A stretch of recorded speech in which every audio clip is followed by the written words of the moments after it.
Welcome to Phillip Island, Victoria in Australia. What a setting we have for this great sporting contest, the Little Penguin Sea to Dune race. Nervous moments always as they gather on the beach, the tension mounting, and away they go. There's the defending champion, wearing his familiar navy blue and white, great waddling style. Another pre-race favourite though, losing touch with the pack. Maybe that's why. A few too many fish in the day's feeding. There's a familiar face, Skip McIntyre, 8 times a champion back in the 90s, a very successful coach now, keeping a keen eye on proceedings. This the leading group, 1 or 2 still able to put on a show for the camera, others just ploughing straight over it. Some resorting to shortcuts. Sad that cheating has crept into this beautiful sport. The judges will have a look at that. But up at the front, the pace is relentless, closing in on those sand dunes that will offer a bed for the night. The fatigue starting to tell. Who's got the finishing kick up on the outside? What a turn of pace from that one, whichever one it is. No answer from the rest, and he takes victory. What a win. There we are, into the Burrow, building an extension with his winnings, and back tomorrow to try and defend his title here on Phillip Island.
Hello everybody and welcome to another night of live Penguin TV. Hope you're all sitting at home nice and warm and comfortable with a nice hot beverage on this cold spring day here in Australia. My name is Jordan. I'm a ranger here at Phillip Island Nature Parks, and tonight we're going to be watching the smaller species of penguin, the little penguin, make their way from that big blue ocean we're looking at out there across the beach and back to their burrows on land here on Phillip Island in Victoria, Australia.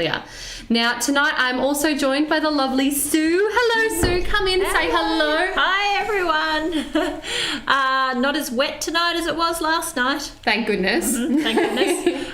So I'm going to be, of course, reading through your wonderful questions and passing them on to the lovely Jordan. And also have a little think about how many penguins came in last live stream. So last Wednesday night. Yeah, it's probably a little bit mean for us to ask how many penguins you thought come in last night, because we'll tell you why in a second, but it's something a little bit unexpected, the number for last night. It was. But yes, if you're watching on, what's today? Is tonight? Tonight is Saturday night. Yes, if you're watching Wednesday, pop your guesses in. Sue will be reading through the comments. And shall be. Excellent. Yes, let us know who's the closest guesser. Yeah. So if this is your first time watching live Penguin TV, you're probably thinking last night's guess or Wednesday last live stream's guess, what are they talking about? Every single night here at the Penguin Parade, we are actually counting penguins crossing the beach. And we've been doing that nearly every single night since 1968. So it's a long, ongoing penguin survey. It's one of the longest penguin surveys in the world and in Australia.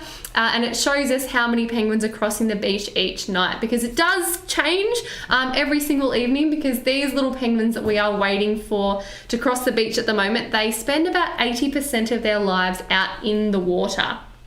So the ocean is where they find their food. It's their, swimming ground, their playground, their supermarket. As soon as they come on land, they're effectively on a diet or they're fasting because they only eat seafood.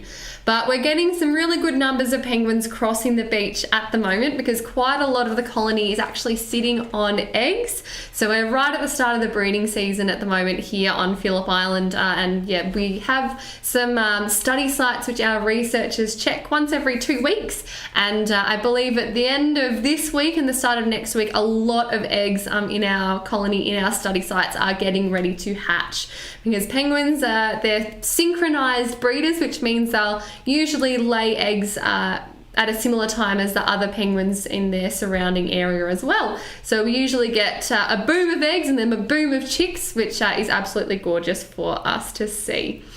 We probably won't be seeing any eggs or any chicks tonight because they will be nice and warm staying inside their burrows.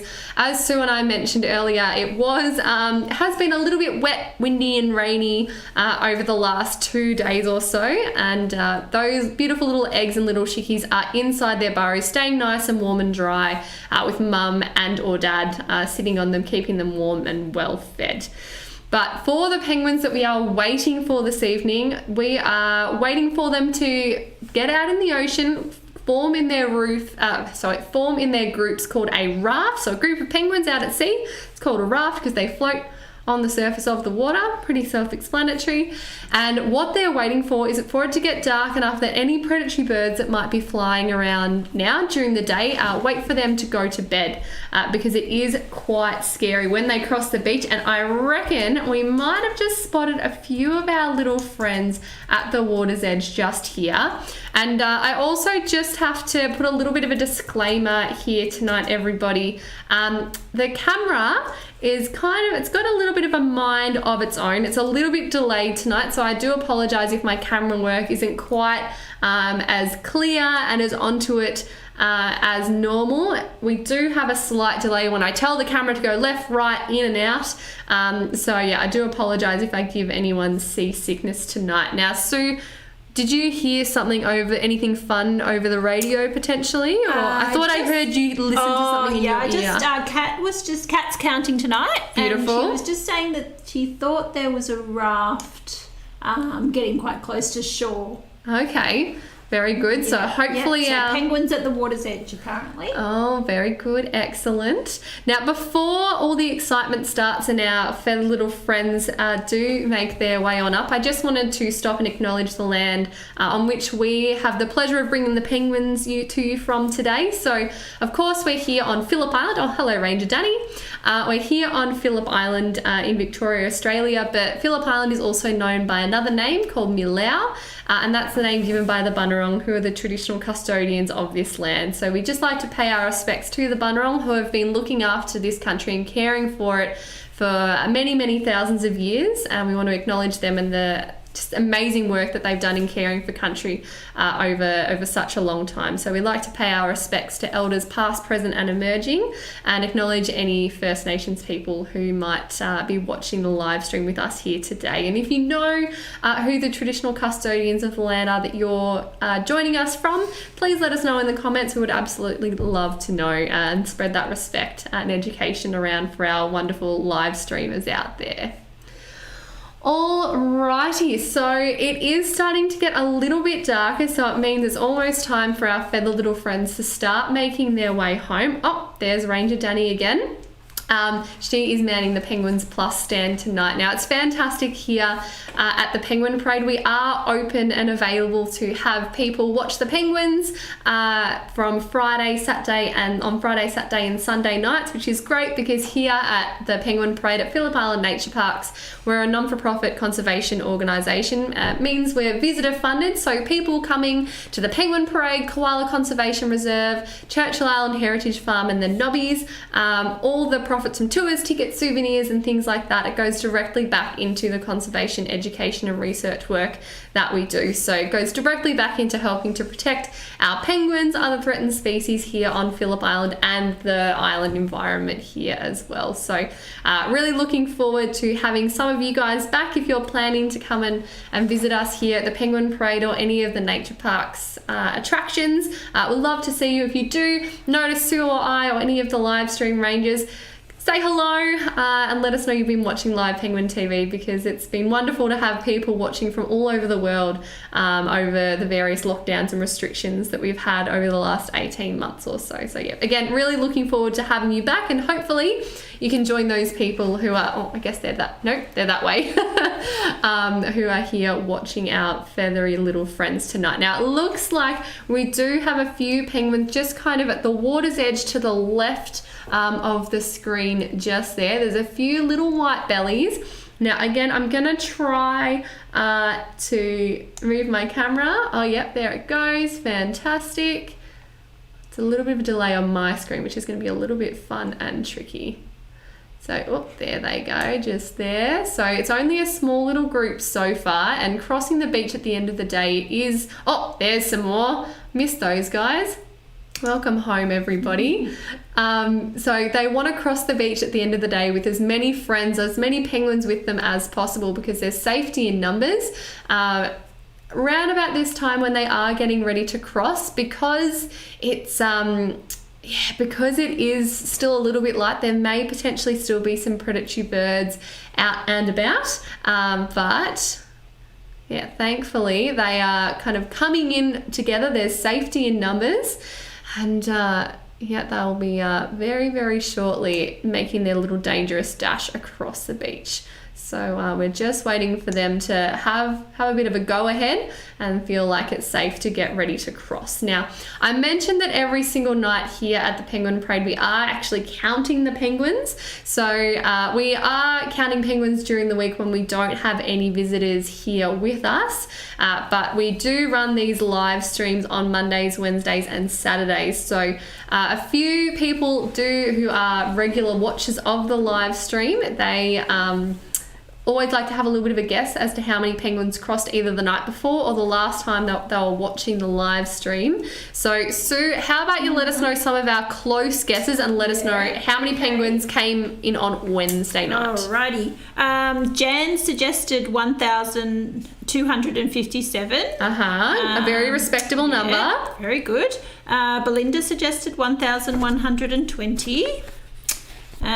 We had Jamila 1,788. Okay, so there's a little bit of variation. Yeah, very good. Do you want to know the actual numbers? Would love to know the actual number. So the number for Wednesday, I think it was the 13th of October. Take your word for it. Was 1,142. 1,142. Correct. Very good. So who was our closest guesser for that crew? Jan. Jan? Yeah. Oh, Belinda, perhaps. Yeah. Belinda. Between the two. Excellent. Yeah. So if this is your first time watching live Penguin TV, the rangers here at the Penguin Parade, we always like to have a little bit of a guess. We play Penguin Lotto, and we want to try and guess the closest number of penguins that are going to cross the beach. And of course, every night it's completely different, so we don't actually know.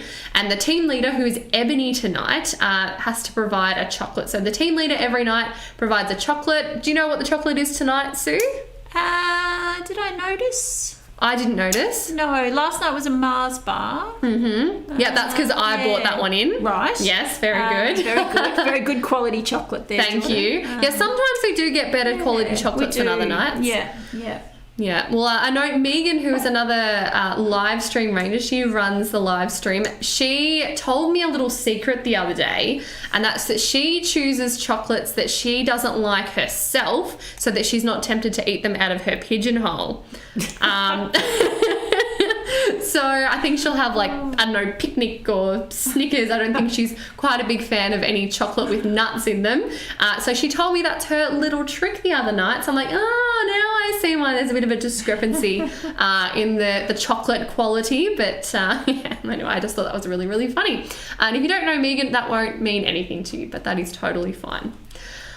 Alrighty, so it looks like we do have a few penguins dabbling in the puddle just in front of us here. Normally this little lake out the front isn't here. It's because we have had so much rain and things recently. Our Swan Lake, which is a big freshwater body a little bit up the road, when it overflows, it flows down here and out into the ocean. So the penguins get to swim part of the way home tonight, rather than waddling kind of across that dark soil and getting tripped over by any rocks or branches or anything like that.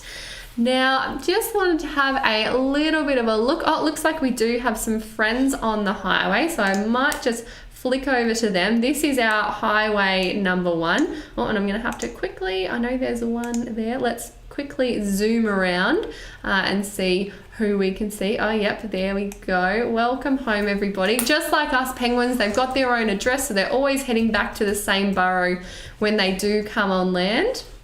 And this is one of our most popular penguin pathways here, the Penguin Highway. So each penguin knows exactly where home is, and they can exit the highway whenever they need to. Right, let's flick on back to our main screen. Oh, because it looks like we do have a few friends over here on the water's edge.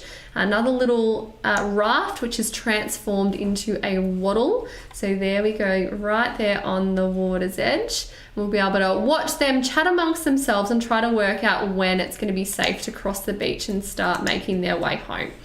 Now, if you're relatively new again to Live Penguin TV, or if this is your first time watching, you've probably seen some people chatting away in the comments and commenting something called huck huck, which is penguin language for, is it dark enough? Is it safe? Can we cross the beach yet? Is there anyone else out there? So it's kind of a location call out for penguins when they're getting ready to make their way home. Just because there is safety in numbers when they're crossing the beach, they want to have as many friends with them to get home as possible. Again, just because it is purely out of safety. So you're going to have to pretend we're a raft of 2, which penguins go. Oh, we've got a few more out there right at the water's edge at the rocks. So at the moment, there will be penguins out in the ocean making a sound a bit like huck, huck, so that is why you'll probably be seeing a lot of people saying huck huck in the comments. So I hope that makes a little bit of sense to all of you who are maybe watching for the first time.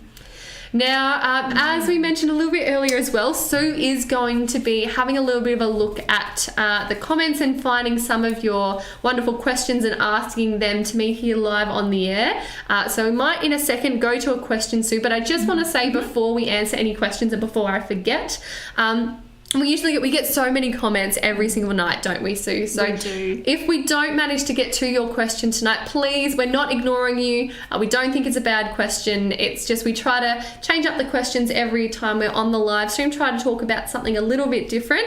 And sometimes we do eventually cover what your questions are in the commentary here as well. But if you really want to have an answer to a question that you guys have, keep tuning in on Mondays, Wednesdays and Saturdays so that, keep asking those questions and hopefully we'll be able to get that one answered for you live on the air. But that's enough of me, Gaspar. You let me take a little bit of a break and let's have a question from our audience. Okay, so Kaylee has reminded us. Lovely. Hi, Kaylee. She would, like to know what happened last night. What happened last night? Have I been letting the suspense hold too long? Because we did say something a little bit interesting did happen last night. Kaylee, all right, good question. So, I've talked a little bit about tonight how the penguins are waiting for a certain light level to cross the beach because they know that when, the light dips to a certain level, the penguins go, yep, the Pacific gulls, the swamp harriers, sea eagles, wedge-tailed eagles, they've all returned to their nests for the night, which means the penguins can come out of the water nice and safely and not get eaten. Now, penguins are usually pretty prompt. They usually cross the beach at about the same time every single night, but sometimes their arrival home can be rushed forward a little bit or delayed.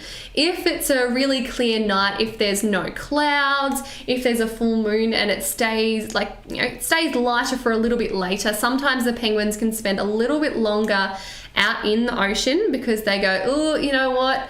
Just going to wait an extra 5-10 minutes just because it is still a little bit light outside and they don't want to get caught out crossing the beach, which is when they're the most vulnerable. And sometimes also, look at them just having a bit of a swim in the puddle. cooling off after that little dangerous dash, are we, everybody? Love it.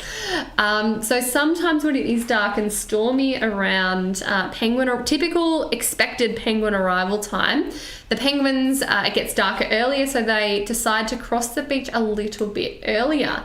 Now, so I would probably say on a typical kind of rainy night, they might come in, maybe 10, 15 minutes look, earlier? Could be a bit earlier, possibly half an hour.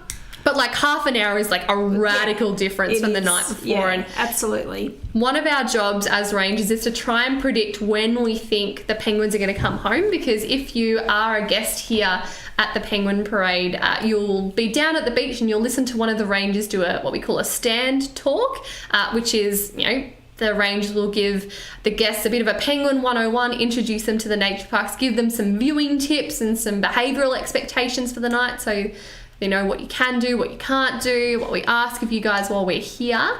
And that can be really difficult when the penguins decide to come extra early or extra late. So, again, I know I'm building it up a little bit. I'm well known for kind of dragging out a story, so sorry everybody. So last night, if you were lucky or unlucky enough to be in Melbourne or Phillip Island, you would have noticed that it was very, very rainy yesterday. Poured down pretty much all day and all night. Oh, it looks like I've got a little bit of mating action. Look at me, I'm getting distracted again. You see these little ones hanging out? It looks like they're bumping chests a little bit. It looks like the male's there trying to, we've got a little bit of mating action going on here, everybody. You can see that the display has kind of stopped. Oh no, I think, is he standing on her back? Is that what we can see? I think he's standing next to her. Oh no, I think he just slid off her. Oh. She's just got a little bit of a back massage. You just ruffled my feathers. Thanks for that. That's exactly right. Oh, and it looks like there might be an onlooker there hanging out in the grass as well. Where was I at, Sue? I was talking about how it was quite wet and rainy last night. Yep, there we go. We all got soaked. We all got absolutely soaked. Both, I don't know about you, Sue, but I had to change shoes for tonight because my shoes weren't dry from working last night. But because it was so wet and rainy yesterday, the penguins, they didn't come in 10 minutes earlier. They didn't come in 20 minutes earlier.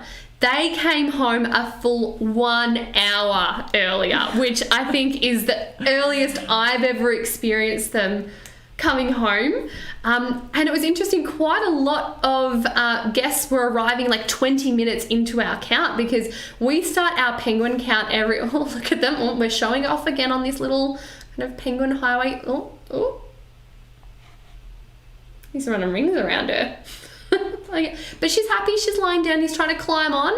Oh yeah, there we go. So the male is on the top, the female's on the bottom, and you can see she's lifting her tail up, so she's quite happy to be having some special penguin cuddles. Again, it's right in the breeding season, everybody. Love is in the air.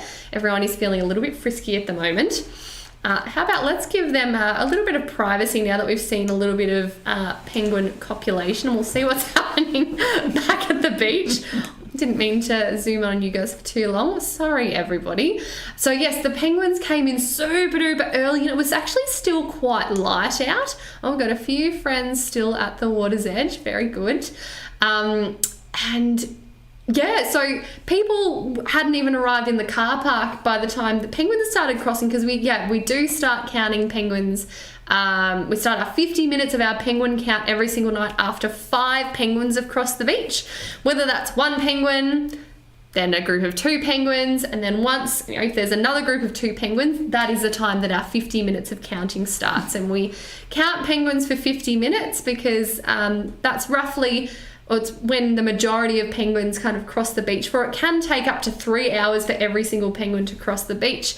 But when the weather's really dark and stormy around sunset, it can throw the penguins off a little bit. So it was just really weird that the penguins came in so incredibly early, and they were just waddling up like on land pretty much like it looked like it was broad daylight still. It was just absolutely crazy. And by the time we finished our count and started turning the lights off at the beach, that's usually when our penguin count would start or would be expected to start. So yesterday was a very interesting day to be here at the Penguin Parade. It's never a dull moment working with wildlife or with penguins especially. So because the penguins started crossing a little bit earlier than what they normally would last night, we did have a slightly lower number of penguins crossing the beach because there would have been other penguins out in the ocean going, you know what, it's still a little bit light, I'm going to wait a bit more out in the ocean. So how many penguins did we have cross the beach last night? Last night it was a lot lower. It was 565 last night. There we go, 565, so just under half what it would normally be. Oh, it looks like we've got a few more friends getting ready to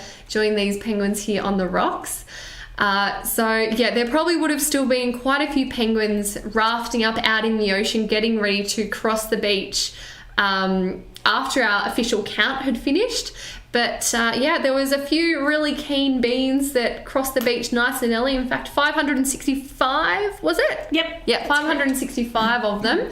But yeah, there definitely would have been more kind of crossing the beach afterwards. But just with your weird climatic weather conditions around sunset when the penguins are, you know, relying on a certain light level to come home, it definitely did mess them up a little bit, but they all would have absolutely made their way home. And like we've seen, they are coming directly out of the ocean, so it's probably a little bit miserable for us here at the Penguin Parade as humans.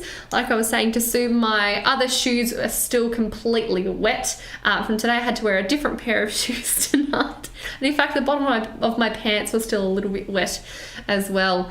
But yeah, the penguins don't mind coming out of the ocean when it's pouring rain. It's like they never even left the ocean, so it's not too bad for these beautiful little guys either. So I reckon now that I've been chatting a little bit tonight, how about we go for another question? Because Another question? Yeah. Otherwise I will just keep talking until it's lights out. So I think it's probably time that we start answering some more questions. How about we go for a couple? I think you'll love this question, Jordan. Is it about poo? How did you guess? Oh my goodness. This is from Mindy. Hey Mindy. Mindy wants to know, why is penguin poop white? Oh, why is penguin poop white? Mindy, That's a hard one. It's an interesting, very smelly question. So, yeah, really good one, Mindy. Thank you for that. So penguins are actually kind of poo and pee at the same time. So there's kind of two elements to a penguin poo. They don't poo and wee kind of like we do. It's all kind of at once. So the white bit that you can see, now I always get confused whether it's urea, uric acid, or I'm sure there's also urine. I think, no, we have urine.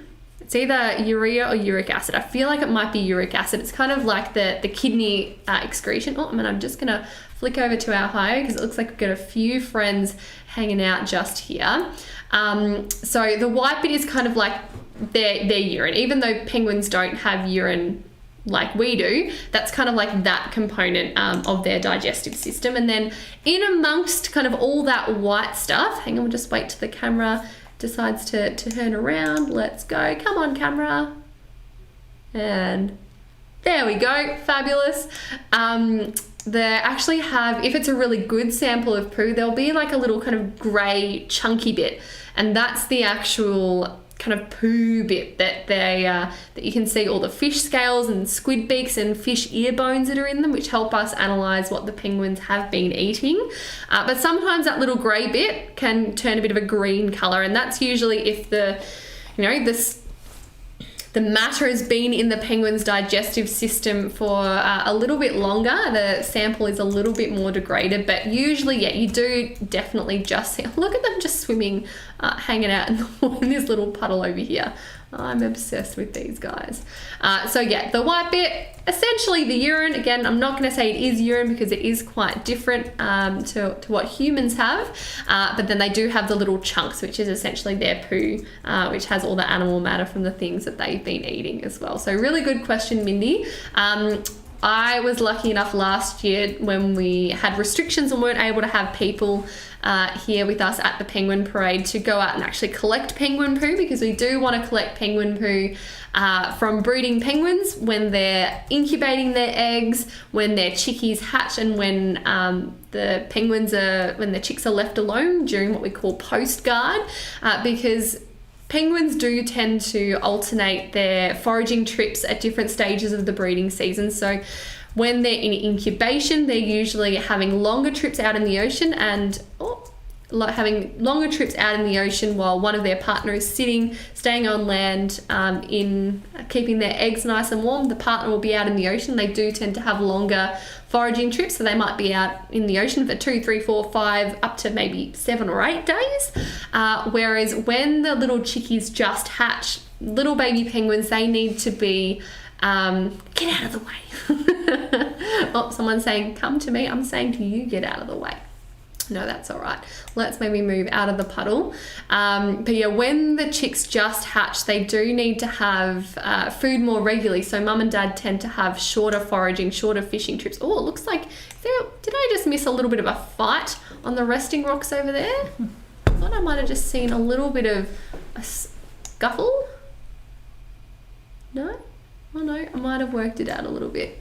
Yeah, and then during post-guard, mum and dad won't actually spend any time with the chicks, keeping them warm during the day. After about 2 weeks old, little baby chicks can spend a day or two by themselves. And usually in a good breeding season, when there's plenty of food out and about, they'll come home at night and then go directly back out in the morning and leave their little babies unsupervised in their burrow, where they can get up to all kinds of mischief. Now it looks like we've got a brand new fresh batch of penguins getting ready to cross the beach. But at the moment, because we are in the breeding season, we are actually still in the process of collecting penguin poo for this breeding season. Again, it tells us lots of really great stuff about what penguins are eating and what kind of trophic level in the food chain they're eating as well, which gives us a bit of an indication of what the prey diversity is like out in the ocean for our beautiful little penguins. So that went on a long way from penguin poo and what the white stuff is in their poo. But thank you, Mindy, for that question. You'll notice that, yeah, I will tend to go on a fair bit of a tangent. Now, I am really curious. There's 2 penguins just in the middle of the screen at the moment, trying to work out if this is like, maybe they're showing off, or maybe one of them's trying to beat the other one up. It doesn't seem to be too nasty at the moment. I would say it's probably more so of a potential courtship or wooing, maybe, of those two, because it didn't seem to be like they were scrapping, like they were having a bit of a fight, really, although we've just kind of walked away. Now, just want to say for the record, these little penguins that we're seeing here tonight are not monogamous. They do not mate for life. Usually they will pair up with the same breeding partner year after year, but they do get divorced, and sometimes they do, visit their, some secret love affairs on the way back home. So they're not always mating with their breeding partner, which is a little bit naughty. But if a breeding partner is together for a breeding season, if the female lays her eggs in the male's burrow, then he will raise them like his own. It doesn't matter that they may not potentially be biologically his. If they're laid in his burrow, they are as good as his offspring, as good as his chicks and his children, which I think is quite lovely, if you ask me. Now, it looks like this little group of penguins, or this little waddle of penguins, we like to call a group of penguins a waddle here at the Penguin Parade. It looks like they are having just a nice little rest here on these resting rocks, because it can be quite scary when they are crossing the beach, when they're getting ready to head home. And sometimes they do just need to kind of gather themselves up a little bit, catch their breath, shake out the stress, and then they can continue on home, because some of them might have a beautiful beachside residence. Other penguins might have to go nearly 2 kilometers, 2 Ks, to get back to their burrow. So it's a hard life being the smallest species of penguin in the world. They can travel quite a fair bit. Now, so yeah, as you can see, we've got quite a few hanging out. Looks like there's a few that might be thinking about moving on, and whether they're going to want to wait for some more reinforcements to to head on home with them, or if they're just going to be strong independent penguins and head on, I think they're going to head out all by themselves. One thing I just want all of you guys to keep an eye out for, you might have even seen it a little bit tonight, keep an eye out for if you can see any penguins going the opposite way. So obviously we're watching penguins coming from the ocean onto land, but if you see a penguin going the opposite way to the other penguins, it may potentially be something we call a shell gritter, which is a female penguin who's got eggs developing inside her. And usually these penguins, these females, are at home during the day in their burrows, staying nice and sheltered and safe, where they know that they can't be spotted by any predatory birds. But when it gets dark enough, they actually head down to the beach, to the ocean, to look for little bits of seashells to nibble on, to get some calcium for their eggshells. So keep an eye out for any penguins going the opposite way, and you'll know that that's a female penguin, which could be, getting ready to lay her eggs in the next 4 to 5 days, or maybe even sooner. Oh, someone's coming crashing on in with those waves. So the female penguins are looking for small little bits of rocks and seashells that they can swallow whole and extract that calcium from. So it's a really cool adaptation that these penguins have learned. Oh, in fact, it looks like there's a penguin that's kind of facing the opposite way. It could just be coming in on a weird angle. It's a little bit hard to tell. So a wonderful thing for these penguins to be able to make their eggshells really, really strong and healthy, which is really important, of course. But sometimes, unfortunately, penguins will head down onto the beach and actually mistake little bits of shell grit, little bits of broken seashells or mistake plastic for those seashells. And instead of ingesting the seashells, which, there's a ricali, a little water rat. We see him, see his little white tail. Oh, he's gone out. Sorry, my camera is not quick enough tonight. I'm not going to be able to find him. It was just a small little kind of rat, which it's a native here on Phillip Island. It's got a little white tip on the tail. A friend of the penguin, so no need to worry about him. And I'm just going to flick over to our highway because it looks like I've got a few friends coming along just there. So sometimes we do find penguins accidentally ingest plastic rather than that shell grit. And fortunately for the little bits of little teeny tiny little bits of plastic, sometimes the females can actually regurgitate them back up, which is really good, because when the females have extracted the calcium after they've laid their eggs, they don't need any of that shell grit in their system anymore, so they actually vomit up all those little bits of seashells. And sometimes we do find little bits of plastic in there, so it's good that they can regurgitate some of those, but sometimes they can't. Sometimes it might be a little bit too big, or sometimes they may even regurgitate that plastic to their little chicks who have never been even out in the ocean. But sometimes even before they fledge, they're at a disadvantage because they do have some form of plastic in their tummies from mum or dad regurgitating any little bits of plastic which they've mistaken for food. So the reason I just wanted to bring that up is I was doing the Cape Woolamai walk a couple of weeks ago with one of my friends, and it's a beautiful walk. If you're here on Phillip Island, I highly recommend it. It's a beautiful walk, isn't it, Sue? It Cape is. Woolly. Yeah, it's absolutely. Absolutely stunning, beautiful views. Oh, and in fact, you can see that there's a penguin that looks like it might be heading the opposite way. Could be a potential shell gritter. But to get to the Cape Woolamai walk, you do have to walk along the beach a little bit. And if you've ever visited Phillip Island or even Australian beaches, quite a lot of them are beautiful, clean and pristine beaches. But if you do unfortunately look a little bit closer, we do get quite a lot of microplastics washing up here on our beaches, especially during winter time. It's something to do with the currents out in the ocean over winter that do tend to bring up those microplastics to the shore. So if you're out in a park, if you're out at the beach and you notice little bits, even little tiny bits or even bigger bits of plastic on your journeys, please do pick them up, because it might end up in the belly of a penguin, a dolphin, a seal, a whale. It might even become an entanglement there as well. Oh, it looks like we've got some friends again on the highway.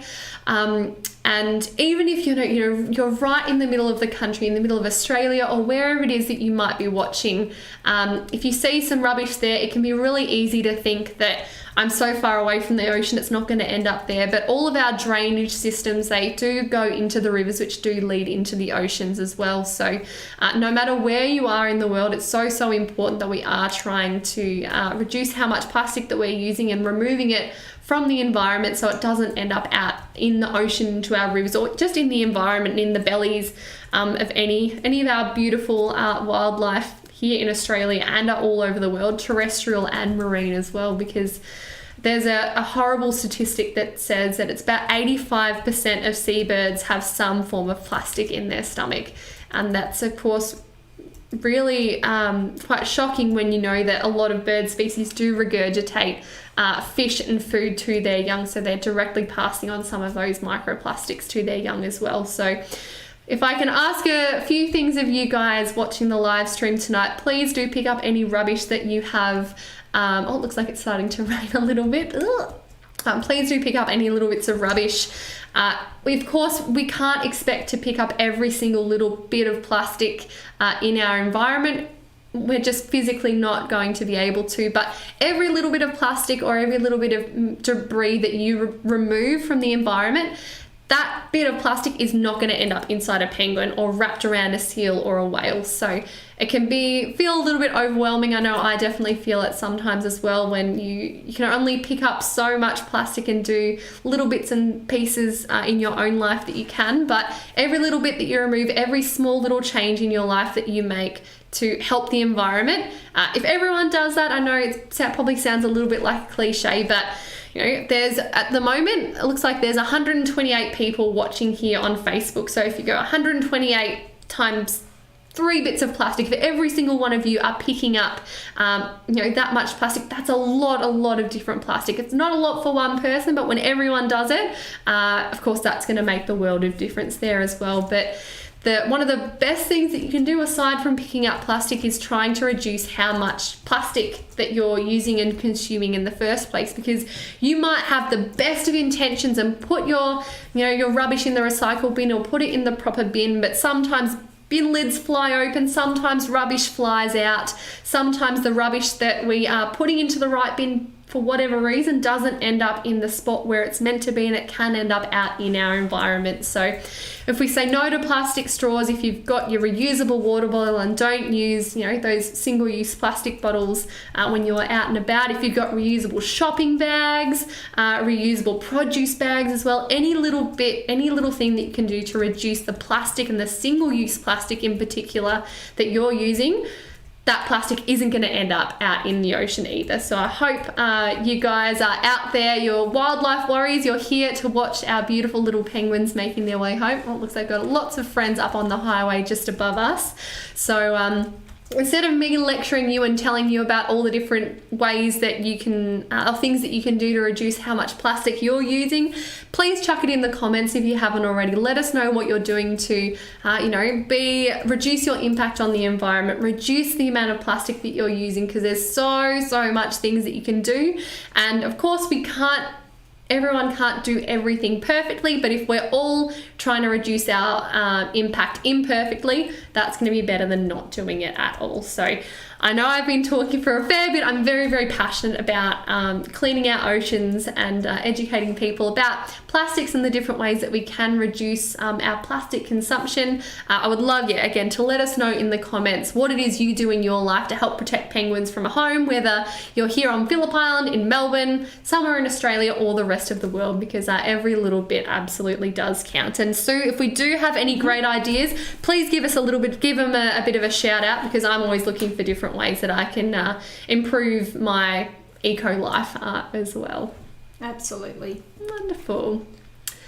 Alrighty, well, while you're having a little bit of a look, and while we're giving everyone a little bit of a chance to respond to my plastic rant, sorry everyone, how about we go for maybe one more question and then we can jump. Okay, well, this was something we did mention earlier, and by coincidence someone has brought it up. Oh, and it's Alexander. Hi, Alexander. Has asked, do penguins get dementia when they get older? Alexander, I have seen you post this question many times, and I'm not sure if your question has been answered, and I'm guessing that because you asked it tonight, it probably hasn't been answered.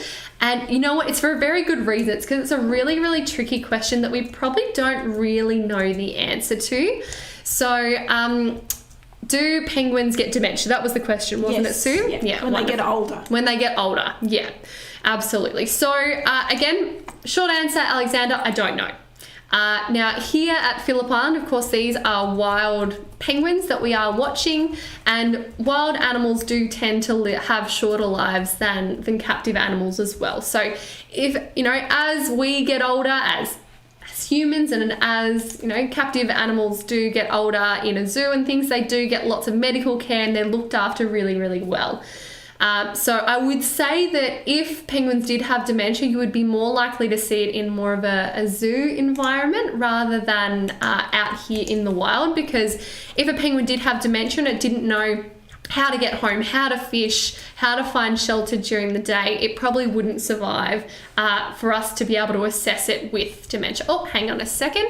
Looks like we may potentially have a shell gritter on the highway, that female penguin with eggs in her tummy heading down to the beach to look for little bits of shell grit. So yeah, the short answer is, look, I don't believe there's been any studies here in this population here on Phillip Island. I would say that the likelihood of finding a penguin with dementia here in the wild is probably fairly low, because they probably would have passed away because, of course, having dementia would be a hindrance to their survival. It would really, really probably significantly and negatively impact their survival.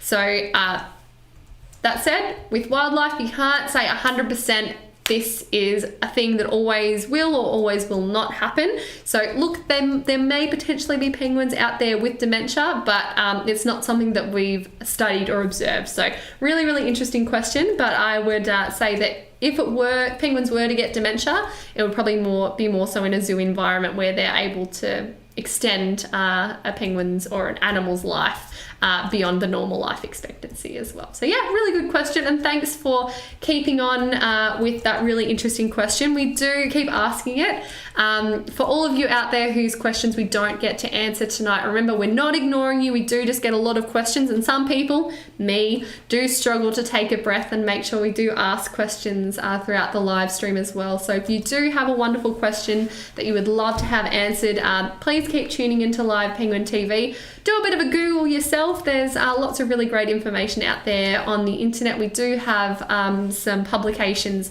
on Phillip Island Nature Parks' website called Nature Notes, and you can learn all about penguins, koalas, eastern bar bandicoots, and a whole range of other animals and environments that we look after here on Phillip Island, here on Milau. So do go and check those out if we haven't answered your question tonight. Now, Sue, after my plastics rant, do we have any great ideas from what people, or just, some commendations that we can shout some people out for doing an amazing work of trying to reduce how much plastic they're using in their life? Margie's got written down here cloth masks, so that just leads me to the thought of, before you dispose of them, yes, make sure you cut the strings. Absolutely. Really, yeah. So, especially at the moment, we're all wearing them. We all need to wear them to keep each other safe, but chopping them up before throwing them out. Exactly. So, or even, not even a cloth one, even if you've got a reusable one like Jordan, and it gets a bit old and tattered, chopping up those strings is very exactly. important. So if you can have a look, everyone, unless you've been living under a rock, a lot of us are having to wear masks at the moment, like Sue said, to keep everyone nice and safe. Now, with those disposable masks, of course, we are, people are going through them quicker and quicker, and they do, you've probably seen them out in the environment as well.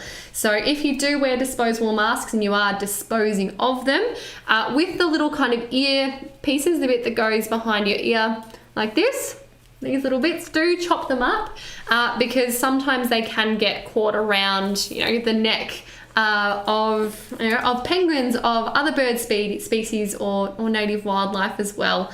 I'm sure we've probably all seen pictures of animals wrapped up in masks on social media and things like that as well. So I might just flick back over to the beach because we've got quite a few penguins coming up just now. So yeah, absolutely, if you are disposing of a mask or anything that can form a bit of a loop like this, just give it a little bit of a chop, and then for sure that it's not going to get wrapped around any animal out in the environment there as well. But going on from what we were just talking about, saying that, reduce, reuse, recycle, reduce how much single-use plastic that you are using. If you have a disposable mask, you're not going to be, for every be 100 masks, you're only using one of these. So you've got a much less chance of your cloth mask entering out into the ocean because you're going to be able to rewash it and reuse it. And then it's not going to pose that entanglement risk for any of our wildlife here. But if we do, sometimes get penguins and other animals coming to us here at Phillip Island Nature Parks that might be a little bit sick or injured, or it might have an entanglement. You might remember a penguin that I rescued last year, or maybe it was this year, everyone called it Geordie after me because I managed to tackle it. It had some kind of, we think maybe a silicone ring around its neck. We were able to remove that, and it was a fat, healthy penguin. It didn't seem to be injured in any way whatsoever, so it was able to be released back into the wild. But sometimes we do have to have animals come into our care if we don't think that they are going to survive out in the wild. And we do have a little wildlife clinic here on site on Phillip Island, just at the Penguin Parade. So if you have donated to the Penguin Foundation in the past, that actually goes directly... What are you doing just there? Any donations to the Penguin Foundation by adopting a penguin or just making a once-off donation, that goes into funding our wildlife hospital, looking after sick and injured animals, and it also goes towards funding different research projects so that we can, having a bit of a preen, find out lots more about our wildlife. Because as much as Sue and I like to say and pretend that we like to speak fluent penguin, sometimes we can't actually ask the animals exactly what is up or why they do a certain thing. We do have to, have scientific studies done and research to try and work out why penguins are the way they are, or why, they act in a certain way. So a huge thank you if you have donated to the Penguin Foundation in the past, or if you're considering doing it in the future. If you do want to donate, the link is just in the description below, and just want to thank you in advance for your generosity if you have donated or if you're planning to. So thank you very much. Now, Sue, I've been talking for quite some time now. You have. Do we have any last comments or questions that we want to ask or talk about before we finish up tonight? Because I am aware that, of course, I have gone well and truly over time, as I always do. Okay. All right. Well, considering we've got, our chicks being, hatching now, and we've got a little question here from Chris. Do penguin chicks come back on shore to molt? Ooh, that's a good one. Thank you, Chris. So, Chris, now I have to go on and talk about another story about a penguin's life, which we haven't talked about, so it's going to take me a little while. So you have well and truly extended this live stream at least by 5 minutes. Oh, looks like we've got 2 shell gritters heading down the highway, looking for some shell grit to munch on. Chris, all right, so once a year, every single year, adult penguins will go through something called a catastrophic molt. So every single year, penguins lose and replace every single one of their feathers. And that's really important. They do that just after the breeding season in late summer, early autumn, so around March, maybe a little bit earlier, maybe a little bit later.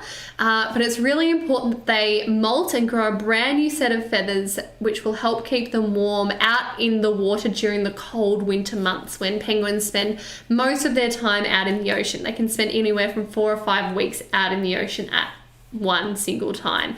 So they have to make sure their feathers are really in good condition, they're interlocked, and it helps keep them warm and dry when they're out in the ocean. So while their feathers actually do get wet, they should be fully waterproof, so the water should never actually end up touching their skin. So for that reason, you will never see a penguin with grey feathers because they lose and replace their feathers every single year. Pretty cool if you ask me. There's no need for hair dye in the penguin world. So adult penguins, once they go through that process, as I mentioned, every single year. Now with chicks, that's a little bit of an interesting one, and I'm not sure if we've actually talked about it too much, and it's something that I probably only learnt over the last year. I was out in the field with Paula, who's one of our research technical officers, one of our penguin whisperers, who goes and checks on the penguins out in the wild, out in the colony, to see what they've been up to. And she reckons that she can tell if a penguin has never molted before. So if it's a fledgling or if it's kind of 1 year old and it hasn't gone through the molting process, because you might remember me saying that every year, once a year, penguins lose and replace their feathers at about the same time. Now, sometimes chicks can hatch as early as June. June, July, most of them are kind of starting to hatch now, but they will get their adult feathers anytime kind of from now up until maybe February or so. So by the time it gets to a couple of months later when all the adult penguins are getting ready to molt, the brand new baby penguins, they've just got their beautiful fresh feathers. So they have to wait another year and a half or so, sometimes about a year and a half if they, hatch right kind of on June, or right in June. So their feathers, because they've had those blue feathers, they haven't molted for anywhere from 12 to 18 months, their feathers look a lot more worn than what an adult's feather kind of set would look like, just because they've had their baby feathers or their first set of adult feathers longer, which is really, really cool. So sometimes you can, if you have to look really, really closely, you can see, especially on the flippers, if you're looking really, really close, that the juvenile penguins who haven't molted yet, they've got more feather wear. So their feathers look a little bit more scruffy and worn out kind of at the edges compared to a regular adult penguin that only molted 12 months ago, compared to this 1-year-old penguin, 1.5-year-old penguin that's had to wait until the molting season with everyone else. So yeah, really good question, Chris. And the reason that penguins molted around about the same time every year, of course, I've mentioned that they want to have their beautiful brand new set of feathers for winter, but they don't want to be molting while they have their chicks, because after, penguin chicks are 7 to 11 weeks old, they're old enough to fend for themselves. They get booted out of the burrow and they have to learn what to fish, how to fish, and survive and be an adult penguin. And the molting process is really, really hard yakka for adult penguins. They head out in the water for a few days or a few weeks and they almost double their body weight, because then when they return on land to molt, they have to spend 2.5 to 3 weeks on land. No food, no water, no swimming, no fun. So they are just on land using up their fat and muscle reserves to sustain them while they are going through that molting process, because while they're molting, they can't be out in the water because they're not waterproof. To conduct that molting process that every single penguin has to do, they have to spend about 2.5 to 3 weeks on land. So you don't want to be regurgitating your food for a very, very hungry chick at the same time. Usually it's after the chicks have been booted out of the burrow. The adults go and spend a couple of days, a couple of weeks out in the ocean, replenish some of their fat stocks, return back to land, and then go through that molting process. So it has to be done at a very specific time of year when there's plenty of food still out in the ocean, so that the penguins are nice and fat and they do have those body and fat reserves to survive so long without any food. And then also make sure that they have their waterproof feathers ready for winter as well. So I think that takes me to 5 minutes, Chris, and I reckon we've been running this stream. Is it for an hour? Oh my god, I need to stop talking. But look, there's more penguins. Anything else? Sorry, Sue. It's been a while. I've had lots to say. Let us finish with an oldie but a goodie. An oldie but a goodie? Oh, what's this about? How long do penguins live for? How long do penguins live for? Oh my god. You're just enabling me, Sue, asking more questions. You know how this ends. So the oldest a penguin has lived for, the oldest one that we have on record for this species of penguin, the little penguin, was around about 26 years old. So there's some reports that say it was 25 years and 8 months old, and then there's also some other reports that say 26 and 4 months old. We're not sure if it's the same penguin or different penguins, but it's kind of more anecdotal evidence more than anything. So if they're a really fat, healthy penguin and they are a good breeding partner and they're really good at finding food out in the ocean, they have to survive their first year of life, which is the toughest year of a penguin, when they are learning how to compete with other penguins and how to just be an adult penguin themselves. If they can survive that first tough year, we usually find they'll live kind of into their teens, but if they are an absolute superstar grandma or grandma penguin, sometimes maybe into their early to mid 20s, which is pretty cool. Alrighty, I think that's about enough of my voice for the night. So thank you everybody for tuning in and listening to me talk for pretty much a solid hour about penguins. It gets longer every single time. I know it's a problem, but I can't stop myself, and I hope you've enjoyed watching tonight with Sue and I as well. Just before we say goodbye in our typical penguin language tonight, I just wanted to stress again, if you watch the whole live stream tonight, is really have a bit of a think about how you use plastic in your own lives and try to think about different ways that you can reduce, reuse, recycle, and just avoid using plastic in the first place, so that that plastic is less likely going to end up out in our environment. So thank you everybody for, I know you're all eco warriors or wildlife warriors, and you want to be able to help do things in your own life to help protect these beautiful little penguins and their other neighbours here on Phillip Island. And yeah, thinking about your plastic consumption and picking up bits of plastic, of course, if it is safe to do so, are some really, really great ways that you can help us all the way from home if you can't visit us here on site, and support us through buying a ticket to the Penguin Parade. So yeah, reduce, reuse, recycle, pick up a couple of bits of rubbish when you're out and about, and if you do have any masks or anything that does form a loop, just give it a little bit of a snip to make sure it's not going to form an entanglement for any of our wonderful marine life either. Tune in on for Monday for the next night's live stream, and to find out how many penguins cross the beach tonight. Looks like yeah, we've got a few shell gritters hanging out and about and heading out to the ocean for little bits of seashells to nibble on.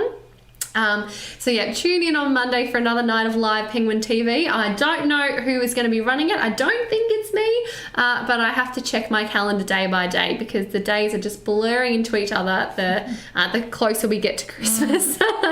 It's coming up in like a month and a half. How terrifying. No, 2.5 months. I can't count. Anyway, thanks so much everybody for tuning in and being patient with some of our camera troubles tonight. I think I mostly worked it out, but it was being a little bit temperamental tonight. I hope you're all staying nice and sane and safe wherever you may be, and really hope that we can welcome you back here to the Penguin Parade to Phillip Island when it is safe to do so. Let's head on in, Sue, and unless there's anything else left to say, shall we say goodbye? I think you've said it all, Jordan. Said it all? Fantastic. All right. Thanks again, everybody, for tuning in. We will see you next time. Thanks, everyone. Bye. See ya.